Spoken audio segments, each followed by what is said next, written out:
What's up guys, welcome back to our channel How To Guide. Today in this video I'm going to show you guys how you can fix WhatsApp two-step verification code. So let's just get started. Firstly, just go to your WhatsApp. So note guys that I'm using an iOS version, so I'm going to be teaching you or guiding you with this particular mode, or let's say the iOS devices. So let's just get along guys. So it will be pretty similar to the web version or even the Android version, so don't worry guys. So just go to settings first, and then over here you can have the account option just over here.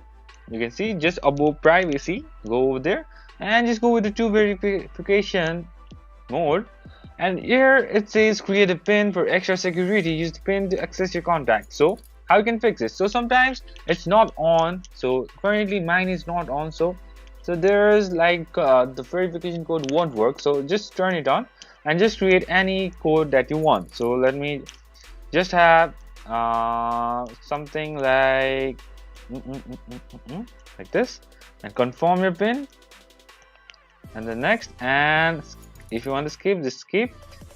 And that's pretty much turning off two-step verification, and it will do it guys. So that's pretty much guys, that's how you do it. I hope this video is helpful for you guys. So thank you for watching our video guys. If you like our video, please leave a like and do not forget to subscribe our channel. And also hit the bell icon so you never miss an update from us. If you have any queries, just comment down below guys. We'll be with you. I'll see you guys again in our next video. Till then, stay safe guys. Thank you for watching.